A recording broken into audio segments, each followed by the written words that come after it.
Tá falando aqui que a Lê Monteiro vai ser removida. Bom, vamos começar então. Bom, tudo bem com vocês?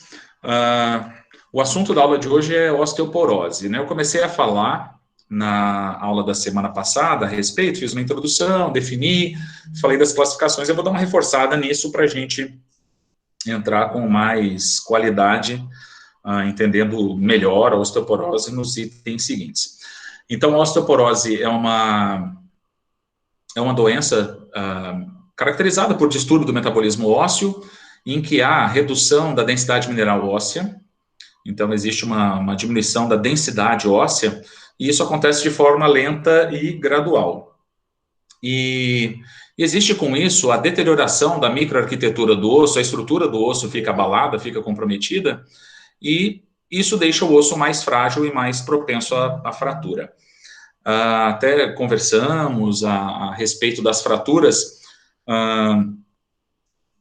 Então, assim, claro que não necessariamente um osso osteoporótico vai sofrer fratura, né, mas a propensão à fratura é aumentada num osso osteoporótico, né, em relação a um osso sadio, em relação a um osso normal. E apresentei para vocês duas classificações da osteoporose. A primeira que leva em conta a idade de instalação. A osteoporose, nessa classificação, ela pode ser pós-menopáusica, senil ou juvenil, né, pós-menopáusica afetando apenas mulheres, e ocorrendo após a menopausa e em função da menopausa, em função da desregulação hormonal que acontece na menopausa. A senil, que acontece em idosos, se instala depois dos 60 anos e tem relação com o envelhecimento do esqueleto. E a menos comum nessa classificação, a juvenil, que é caracterizada pela presença de osteoporose em criança, instalação da osteoporose em criança, em que a criança desenvolve a osteoporose ou nasce com ela. A osteogênese imperfeita, a osteogênese imperfecta seria um exemplo de osteoporose juvenil, desse terceiro tipo nessa classificação. E existe uma segunda classificação, até mais conhecida que a primeira, que leva em consideração a severidade, a gravidade da osteoporose. Quando a perda de massa óssea, mediante densitometria óssea, que é o exame com padrão ouro para o diagnóstico dessa doença, acusa uma perda de massa óssea entre 0 e 10%, é considerado fisiológico. Dentro desse processo constante de renovação do osso, uma perda de até 10% de massa óssea é considerada normal. Quando a perda de massa óssea está entre 10% e 25%, aí já não é fisiológico, já não é normal, é patológico, mas ainda não é osteoporose, é a osteopenia, que é um princípio de osteoporose, seria uma osteoporose mais incipiente. A osteoporose é caracterizada por uma perda de massa óssea na densitometria óssea superior a 25%. E aí a osteoporose pode ser dividida em 3 grupos, em 3 fases. Osteoporose leve, que é quando a perda de massa óssea está entre 25% e 40%. Osteoporose moderada, com perda de massa óssea entre 40% e 70%. E quando a perda de massa óssea é superior a 70%, tem-se a osteoporose avançada, a osteoporose grave. Claro que quanto mais avançada a osteoporose, maior é o risco de fratura. Então, essas foram as duas classificações apresentadas a vocês, são as duas classificações existentes para a doença, tá? Para a osteoporose. Em relação à epidemiologia, é outra doença reumática que acomete especialmente as mulheres, então as mulheres são mais atingidas pela osteoporose do que os homens, e isso é uma constante na reumatologia. Quase todas as doenças reumáticas afetam mais as mulheres do que os homens, né? Com algumas exceções, como já vimos, gota úrica, síndrome de Reiter, são exemplos de doenças que afetam mais os homens do que as mulheres. A artrite reativa, né, a síndrome de Reiter, são exemplos de doenças que afetam mais o sexo masculino. Mas as principais doenças, as mais frequentes doenças reumáticas afetam mais as mulheres do que os homens. E aí existe uma explicação para cada doença do porquê mulheres são mais afetadas do que homens. Costuma se instalar depois dos 45 anos, mas quanto maior a faixa etária, maior a incidência, então tem-se uma incidência maior de osteoporose após os 60 anos, porque aos 60 anos nós temos os casos de osteoporose senil somados aos casos de osteoporose pós-menopáusica, de mulheres que tiveram a osteoporose logo depois dos 45 anos, em função da menopausa, e que envelheceram e que agora têm mais de 60 anos. Então, quanto maior a faixa etária, maior a incidência da osteoporose, até porque avanço da idade é um fator de risco da doença, né? É um de muitos fatores de risco que a osteoporose apresenta. Estima-se que, depois dos 65 anos, 50% das mulheres apresentem osteoporose e 20% dos homens apresentem osteoporose, ou seja, após 65 anos, tá? Especificamente após 65 anos, 1 a cada 2 mulheres tem osteoporose e 1 a cada 5 homens tem osteoporose. Tá? Então, trocando em miúdos, né? 50% das mulheres com idade superior a 65 anos, 20% dos homens com idade superior a 65 anos. E a osteoporose é uma causa recorrente de morte em idosos, porque com a osteoporose existe um risco aumentado de fratura. Então, assim, não é a osteoporose em si que mata, que pode levar ao óbito, né? Mas pela osteoporose, pela fratura, né, ocorrida pela osteoporose, doenças oportunistas podem acontecer, em função do período prolongado de imobilização, acamado no leito, né, algumas doenças como pneumonia, trombose venosa profunda, tromboembolismo cerebral, pulmonar, embolia gordurosa, coisas assim, podem acometer o idoso que fica um longo período acamado em virtude da fratura sofrida pela osteoporose e pode acabar morrendo por conta dessas doenças oportunistas, né? Consequentes à fratura ao longo período imobilizado pela fratura de um osso com osteoporose. Vale lembrar que, claro que é possível, né, o idoso ter uma queda e, em função da queda, sofrer a fratura. Mas o mais comum é ocorrer inicialmente a fratura e, em função da fratura, o idoso sofrer a queda. Então, muitas vezes, o colo femoral é tão poroso, está tão osteoporótico, que o movimento com mais amplitude, um movimento feito mais vigorosamente, provoca a fratura do colo do fêmur, o sujeito vai apoiar o pé no chão, vai descarregar o peso na articulação do quadril e o colo femoral está fraturado, ele acaba sofrendo a queda. Então, em 60% dos casos, a queda é consequência da fratura. Né? E em 40% dos casos, consequentemente, a fratura ela acontece em função da queda, né? A partir de uma queda. Ok? Então, em relação à epidemiologia, era isso. A osteoporose é uma doença multifatorial, né? Como quase todas as doenças reumáticas, uma série de fatores se agrega, se reúne, culminando no aparecimento da doença. Existem 2 fatores de risco mais importantes na osteoporose: o sedentarismo e a menopausa. Então, pessoas sedentárias estão mais propensas a ter a osteoporose. Isso porque a descarga de peso no osso, o impacto, a compressão que o osso sofre durante o movimento, durante a realização da atividade física, fortalece o osso.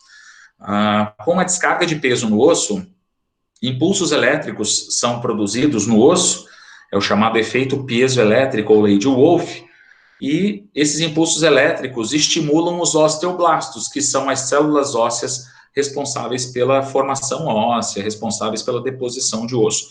Então, o osso é, entre aspas, fortalecido com atividade física. Consequentemente, a inatividade, o sedentarismo é fator de risco e, de acordo com a literatura, um dos 2 grandes fatores de risco.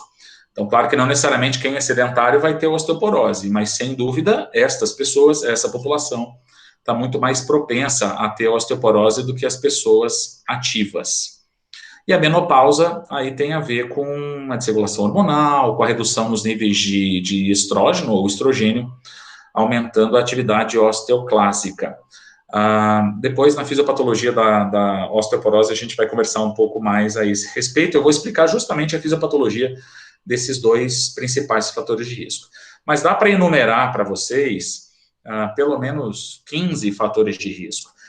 Lembrando que dificilmente a pessoa vai desenvolver osteoporose porque apresenta apenas um destes fatores, apenas 2 destes fatores. É uma doença multifatorial, então, em geral, a pessoa desenvolve osteoporose a partir da presença de 5, 6 ou até mesmo mais dos fatores de risco que vão ser mencionados agora. Então, 2 já foram citados, os mais importantes sedentarismo e menopausa. Então, o sedentarismo tem relação com a falta de atividade dos osteoblastos, e sedentarismo tem a ver com o excesso de atividade dos osteoclastos. Falta de atividade de osteoblastos significa uma redução na deposição óssea, é o que acontece com o sedentarismo.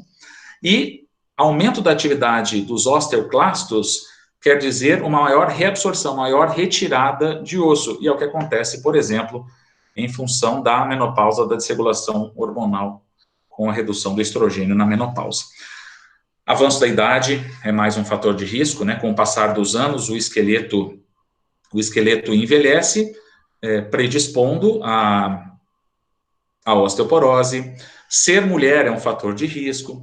Aí vocês vão observar que existem alguns fatores de risco que são modificáveis e outros que são não modificáveis. Então, alguns deles podem ser combatidos, podem ser controlados, podem ser minimizados e outros não, né? Então, ser mulher, por exemplo, seria um fator de risco não modificável, né? Não tem o que se fazer numa situação dessa.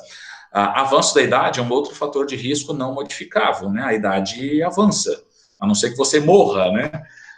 Mas o ciclo natural da vida é o avanço da idade, é o envelhecimento, e esse fator seria não modificável, né? Não é possível modificá-lo. Agora, sedentarismo é um exemplo de fator de risco modificável, é possível mudar isso, né?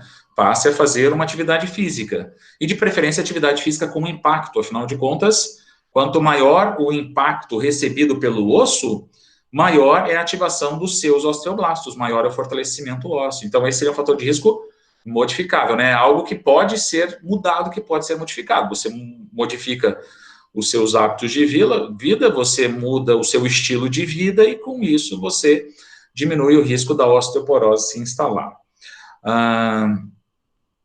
A doença atinge especialmente pessoas mais baixas e pessoas mais magras. Então, baixa estatura, baixo peso seriam fatores de risco também. Por quê? Né? Geralmente a gente associa as doenças à obesidade, né? E faz sentido, né? As doenças cardiovasculares, respiratórias, né? As doenças neurológicas muitas vezes estão associadas à obesidade. Aqui é diferente, porque as pessoas mais baixas e mais magras descarregam menos peso nos ossos, né? E a menor descarga de peso, o menor impacto, a menor quantidade de força compressiva nos ossos significa uma menor deposição óssea. Então, por isso que baixa estatura e baixo peso são fatores de risco, né? Por isso que a doença prefere as mulheres mais baixas, mais magras, né? Além de sedentárias e mais velhas, a partir dos fatores de risco que foram mencionados aqui. Tabagismo, existem trabalhos indicando que o tabagismo é fator de risco, aí poderia ter relação com os déficits circulatórios produzidos pelo tabagismo, a mesma coisa com o etilismo. Na verdade, não é só o vício na bebida alcoólica, né? O consumo da bebida alcoólica, né, mesmo insuficiente para caracterizar um etilismo, seria um problema, seria um fator de risco para a doença e teria a ver também com alterações circulatórias produzidas pela bebida alcoólica.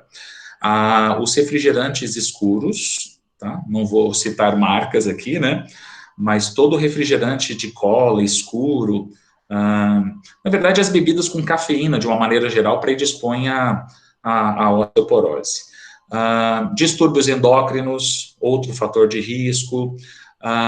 Período prolongado de imobilismo, não permanecer muito tempo imobilizado, com uma articulação imobilizada, com o osso imobilizado porque sofreu fratura, não podendo descarregar peso, ou tendo que descarregar menos peso naquele osso, naquela articulação, pode contribuir com o aparecimento da doença também. Predisposição genética, então, se a pessoa tem algum polimorfismo específico, alguma alteração genética específica, isso também poderia favorecer o aparecimento da doença. E na questão nutricional, aí seria um fator de risco modificável, alimentação, dieta pobre em alimentos com cálcio. Então, a pessoa não toma leite ou toma pouco leite, não consome em boa quantidade os derivados lácteos, né, como iogurte, requeijão, queijo, né, são derivados do leite, são feitos a partir do leite, então o consumo deles ajudaria também a aumentar os níveis de cálcio, fortalecendo os ossos. Mas indo além, né, na alimentação, além do leite, existem alguns outros alimentos que são ricos em cálcio e que devem ser consumidos, né, quando a pessoa apresenta uma predisposição, uma maior suscetibilidade à osteoporose. Ou então, quando a osteoporose já está instalada, esses alimentos deveriam ser incorporados à dieta, à alimentação, visando fazer com que a doença evolua mais lentamente ou até mesmo impedindo que a doença evolua. A osteoporose não tem cura, mas é possível impedir que ela progrida, né? A princípio ela evolui de forma lenta, gradual, mas com as intervenções corretas, com as mudanças nos hábitos de vida adequadas, existe a possibilidade de impedir que ela avance, existe a possibilidade de fazer com que haja até alguma regressão da doença. Se a pessoa tem uma osteoporose avançada, né, com uma mudança nos hábitos de vida, mudando os fatores de risco que são modificáveis, talvez ela volte a ter uma osteoporose moderada. A pessoa que tem uma osteoporose moderada, né, com as medidas adequadas, né, mudando o estilo de vida, talvez volte a ter uma osteoporose leve. Então, assim, é incurável, mas é possível fazer com que haja não só seja possível impedir o avanço dela, como seja possível alguma regressão da mesma, voltando um degrau. Vocês vão falar, mas é pouca coisa, né? Ela tem uma osteoporose moderada e volta a ter uma osteoporose leve. Só que essa redução da perda de massa óssea significa uma redução extremamente significativa no risco de fratura. Então, parece pouco, mas não é. Tá? Então, fazendo com que a pessoa que tem uma osteoporose severa, grave, com mais de 70% de perda de massa óssea, volte a ter uma osteoporose moderada, é uma vitória. O risco de fratura nessa pessoa, nesse paciente, foi reduzido significativamente com essa aparente pequena regressão da perda de massa óssea. Então, esses seriam alguns exemplos de fatores de risco: exposição ao sol, né? No sol existe a formação, a partir, né, da exposição ao sol, existe a formação da vitamina D, e a vitamina D ajuda na fixação do cálcio nos ossos. A presença de alguma outra doença também seria um fator de risco para a doença, tá? Então, eis alguns fatores de risco de uma doença que é multifatorial, que se instala sempre, ou quase sempre, a partir da junção, né, de alguns destes fatores de risco. Tá, em relação à fisiopatologia, né, que é a fisiologia da doença, né, como a doença ela surge e se desenrola, se desenvolve com o passar do tempo. Eu vou apresentar para vocês duas fisiopatologias, tá? Uma do sedentarismo, né, como se sai do sedentarismo e se chega à osteopenia / osteoporose, e outra da menopausa, tá? Como a menopausa, a desregulação hormonal que acontece na menopausa pode evoluir para uma osteoporose. Reforço que a osteoporose é multifatorial, né? A pessoa não vai desenvolver osteoporose exclusivamente porque é sedentária, tá? Isso, o sedentarismo vai se associar a outros fatores, fazendo-a desenvolver a osteoporose. Tá, mas como são dois fatores de risco mais importantes que os demais, eu vou falar da fisiopatologia destes dois mais especificamente. Então, o osso é um tecido vivo. Né? Para manutenção das suas propriedades, das suas funções, da sua estrutura, o osso ele precisa constantemente se renovar. Então, aquele osso velho, aquela matriz óssea envelhecida, ela precisa ser eliminada, e um osso novo precisa ser colocado no lugar para que haja reposição e a manutenção disso tudo que foi dito.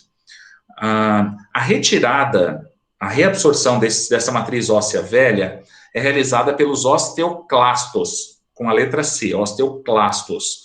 Então, os osteoclastos são células responsáveis pela retirada da matriz óssea velha, né, para que essa matriz seja eliminada e um osso novo, uma matriz óssea nova, seja depositado no lugar.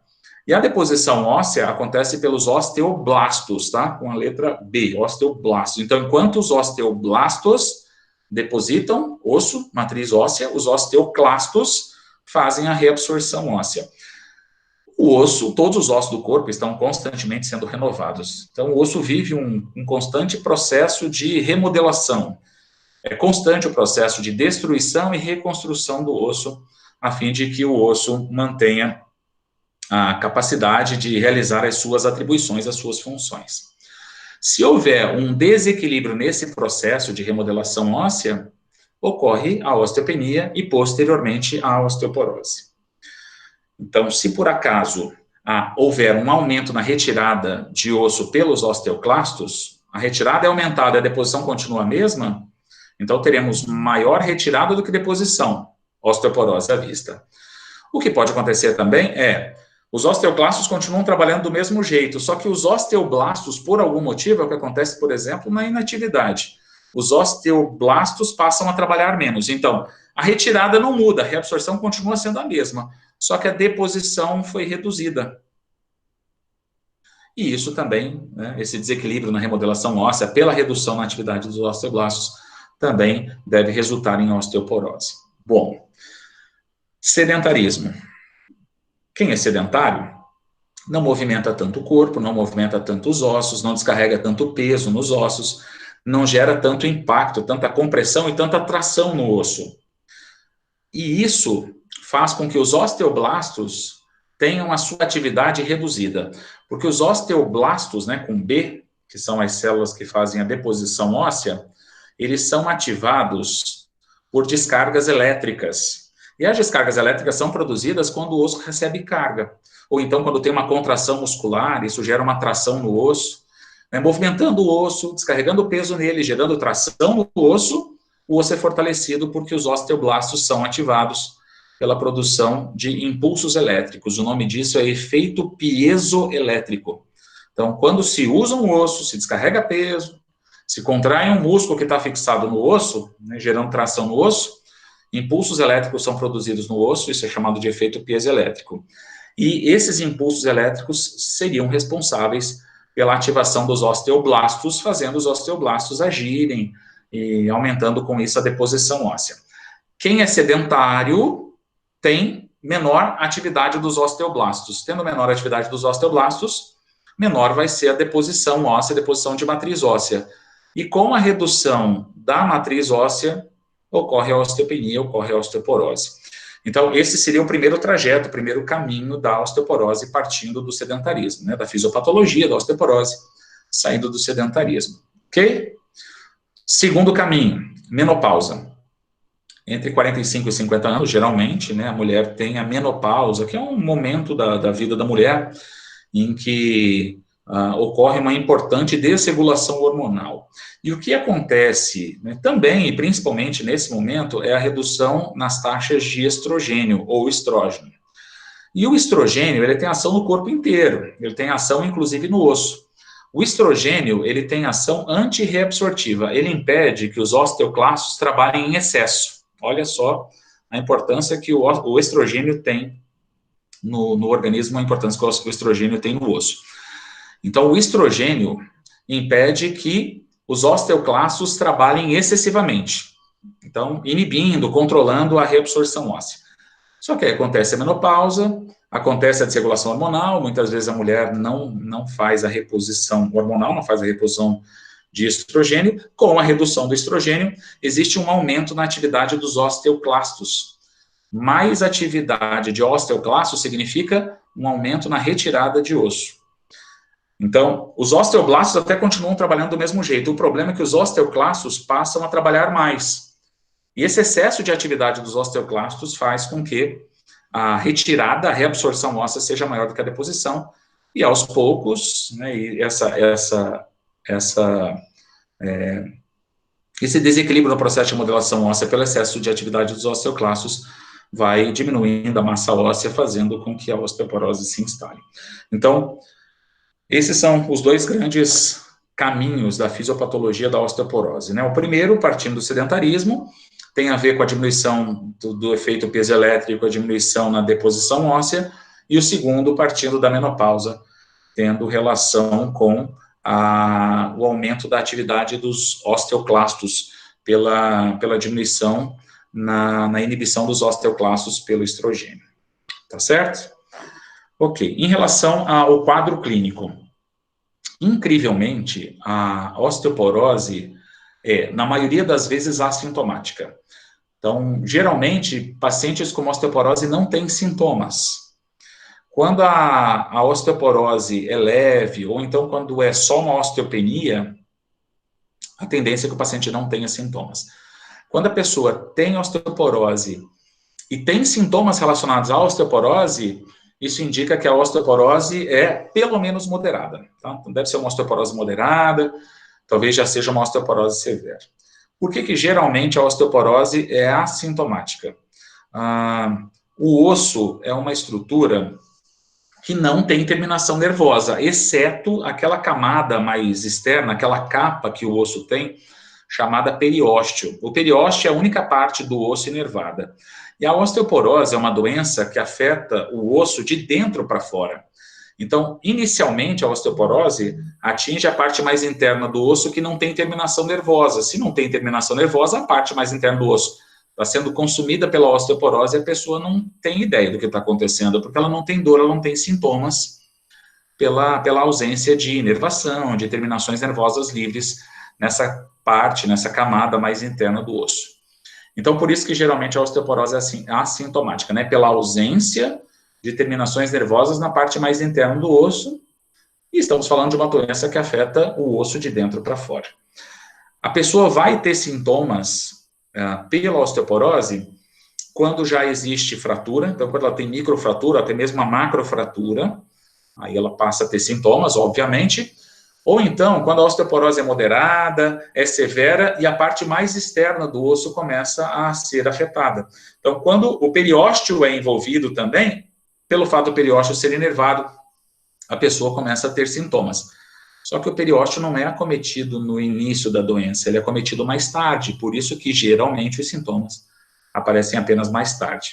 A presença de sintomas pela osteoporose sugere uma osteoporose pelo menos moderada, tá? Provavelmente a pessoa que tem sintomas pela osteoporose não tem osteopenia, não tem osteoporose leve, tá? Ela deve apresentar osteoporose moderada ou osteoporose avançada. Então, às vezes, o diagnóstico da osteoporose acontece de forma tardia, né? Não é um diagnóstico precoce.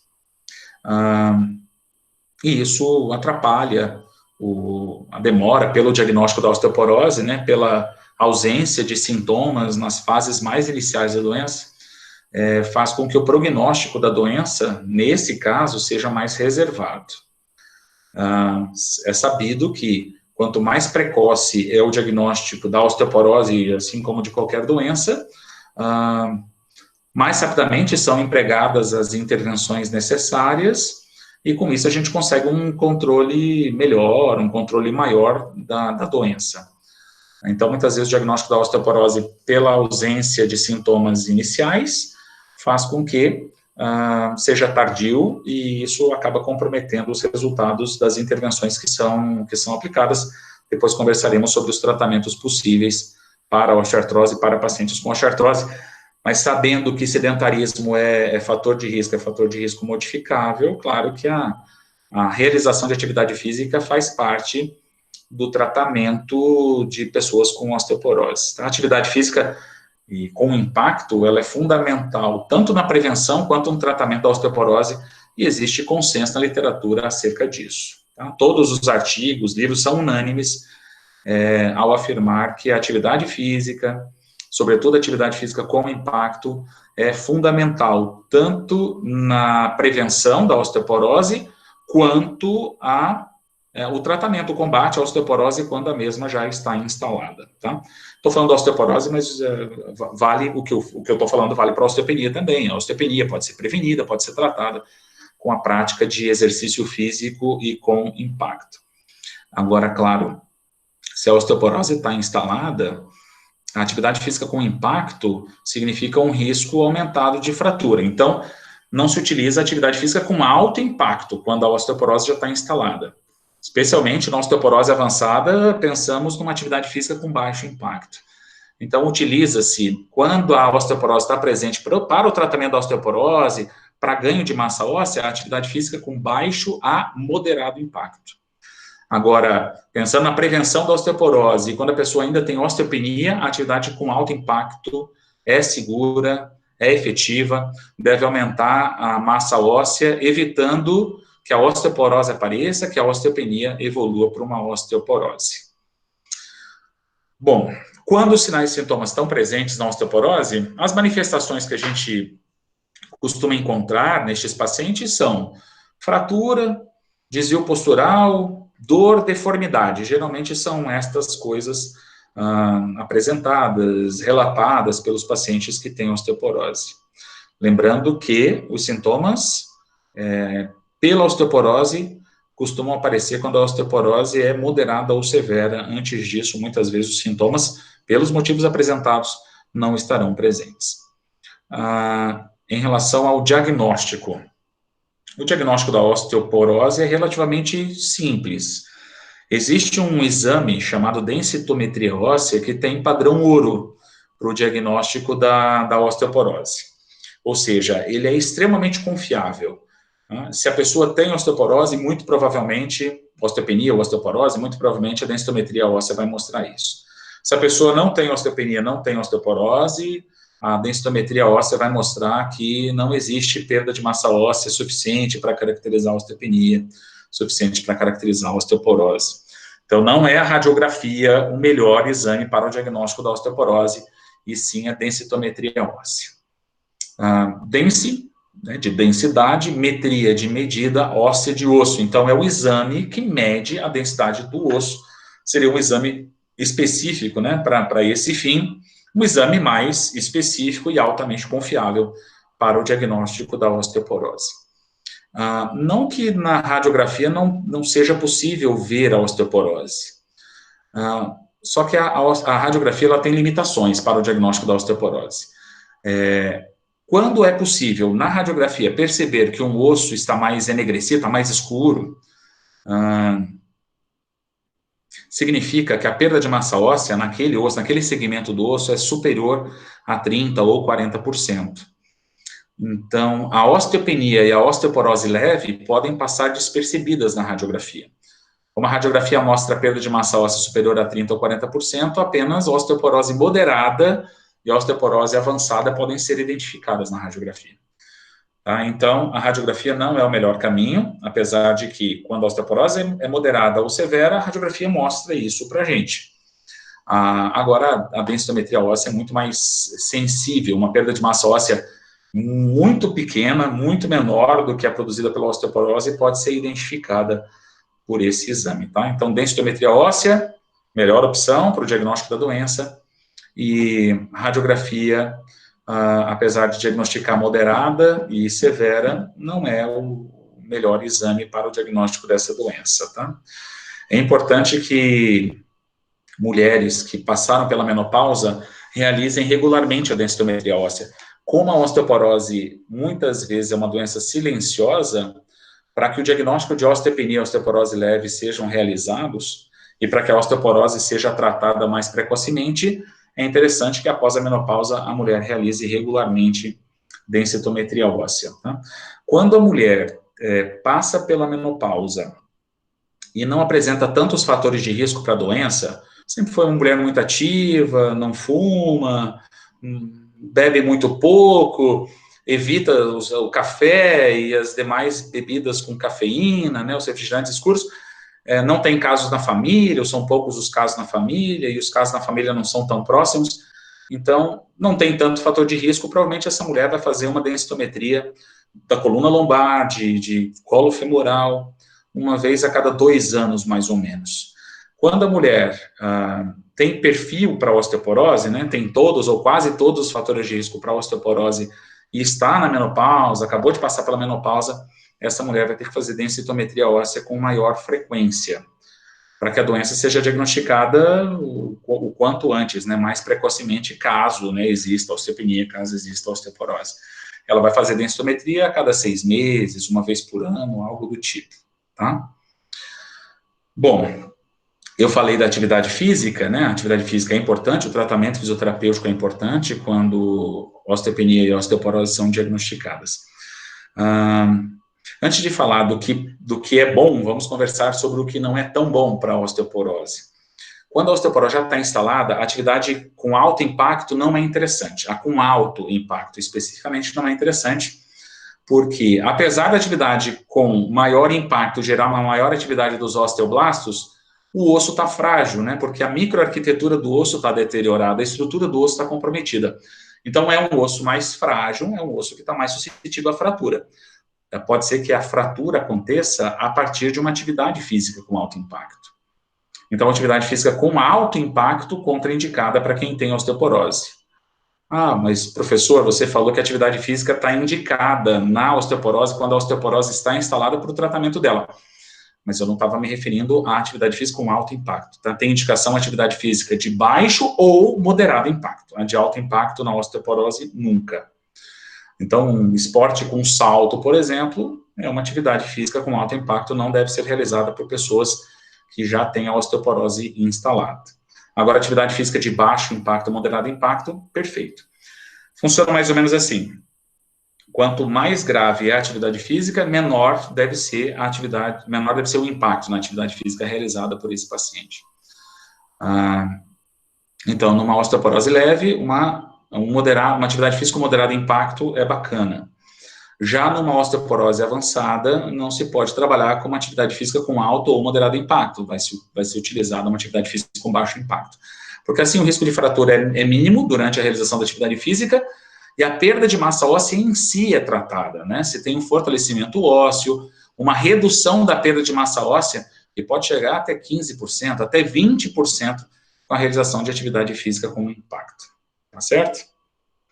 Então, o que não pode ser feito, né, o que não gera tanto benefício assim no tratamento da perda de massa óssea em si, é o tratamento fisioterapêutico dentro da água e a atividade física dentro da água. Então, natação, hidroginástica, né, pensando na atividade física, e a hidroterapia, piscina terapêutica, pensando na fisioterapia, não são as melhores opções para a osteoporose. A descarga de peso nos ossos dentro da água é reduzida. E isso não é interessante em se tratando de um combate à osteoporose, à perda de massa óssea gerada pela osteoporose. Então, assim, não que essas atividades na água, a fisioterapia na água, não possam ser realizadas. Até podem ser feitas, mas vão buscar controle sintomático. É para diminuir dor, é para aumentar a força, melhorar a elasticidade dos tecidos moles, mas não se tem um combate mais direto à perda de massa óssea. O ideal é a fisioterapia em solo e a atividade física em solo. Mas se o paciente gosta do meio aquático, né, gosta de nadar, sempre fez atividade física na água, hidroginástica, tem interesse em fazer o tratamento fisioterapêutico dentro da água, tudo bem, ele até pode fazer, mas é importante que seja associada à atividade física em solo, uma vez que a descarga de peso é favorável, é positiva, é importante que seja feito o tratamento fisioterapêutico em solo, né? Já que a descarga de peso, como vimos, é importante na ativação dos osteoblastos, aumentando a massa óssea, fortalecendo o osso, tá? Então, como atividade física, o que se tem principalmente é o aumento da atividade dos osteoblastos, aumentando a deposição de matriz óssea, de massa óssea, fortalecendo o osso. Bom, depois eu posso indicar no canal do YouTube, né, Café com Saúde, alguns artigos científicos nacionais, internacionais, importantes, que ratificam isso que está sendo dito, né, que confirmam isso que está sendo dito, de que a atividade física com impacto é favorável tanto na prevenção quanto no tratamento da osteoporose. Em relação ao tratamento fisioterapêutico, claro, buscamos o controle em relação aos objetivos, né, da fisioterapia, buscamos o controle sintomático, então redução da dor, melhora da postura, quando essas alterações estão presentes. Mas o objetivo primário do tratamento fisioterapêutico também deve ser a melhora da massa óssea, né? Então, treinamento funcional, os exercícios resistidos, são exemplos, pilates, são exemplos de técnicas utilizadas pelos fisioterapeutas que podem ajudar nesse ganho de massa óssea. Então, exercício resistido, exercício de fortalecimento muscular, sendo realizado na forma mais funcional, é interessante para o fortalecimento ósseo e não apenas para o controle dos sintomas com o tratamento fisioterapêutico. Algumas coisas específicas a respeito do tratamento fisioterapêutico. Quando a pessoa tem osteoporose no colo femoral, e isso é muito comum, né, corpos vertebrais lombares e colo do fêmur são os ossos mais frequentemente, os segmentos ósseos mais frequentemente atingidos pela osteoporose. Quando a pessoa tem osteoporose no colo do fêmur, então entre a cabeça do fêmur e trocânteres maior e menor, os exercícios que envolvem flexão, adução e rotação interna devem ser deixados de lado ou então realizados com mais parcimônia, com mais cuidado. Realizar estes movimentos, especialmente esses 3 movimentos, flexão, adução e rotação interna, com muita amplitude, né, fazendo estes movimentos com muita amplitude, forçando muito estes movimentos, existe o risco de fratura do colo femoral. E quando a pessoa tem osteoporose na lombar, afetando os corpos vertebrais lombares, devemos ter cuidado com os exercícios que envolvem flexão do tronco. Os exercícios com extensão do tronco estão mais indicados do que os exercícios com flexão. A flexão, o exercício com flexão, pode colapsar os corpos vertebrais, pode gerar um colapso nos corpos vertebrais, é muita força compressiva acontecendo em corpos vertebrais, e isso pode resultar em fratura de corpo vertebral lombar. Então, os exercícios de extensão do Mackenzie, por exemplo, são melhores para o tratamento da osteoporose na coluna lombar, nos corpos vertebrais lombares, do que exercício de flexão do Williams, da série de Williams, por exemplo, tá? Então, pensando em evitar, né, minimizar o risco de fratura de corpo vertebral lombar, devemos priorizar os exercícios com extensão aos exercícios com flexão da coluna lombar. Outra coisa, as técnicas de manipulação, né, que são aquelas técnicas mais vigorosas, mais intensas de mobilização articular, da quiropraxia, da osteopatia, do método Sirex, ou então do Maitland, no conceito Maitland existem técnicas de manipulação. Essas técnicas de thrust, né, de manipulação, que envolvem um movimento de alta velocidade e pequena amplitude, devem ser evitados. Tá? A manipulação, especificamente a manipulação, né, essa mobilização mais agressiva, entre aspas, com articulação, não deve ser realizada, é contraindicada em pacientes com osteoporose. Agora, a mobilização mais sutil, mais delicada, visando minimização da dor, visando a diminuição da dor ao movimento, visando o ganho de amplitude de movimento, sem problema algum, tá? Essa mobilização mais sutil, feita com um pouco mais de cuidado, com um pouco menos de amplitude, não ultrapassando a resistência do tecido, pode ser feita sem problema, tá? Ela vai ser segura, vai ser efetiva na osteoporose. Bom, então, em relação à osteoporose, era isso que eu tinha para falar. Essa videoaula vai ser disponibilizada no YouTube, tá? No canal Café com Saúde. Depois entrem, por favor, tá?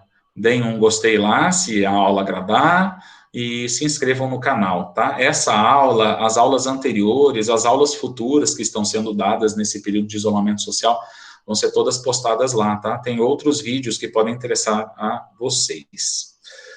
Bom, pessoal, eu vou, então, finalizar a gravação, mas continuo aqui com vocês para retirada de dúvidas, tá?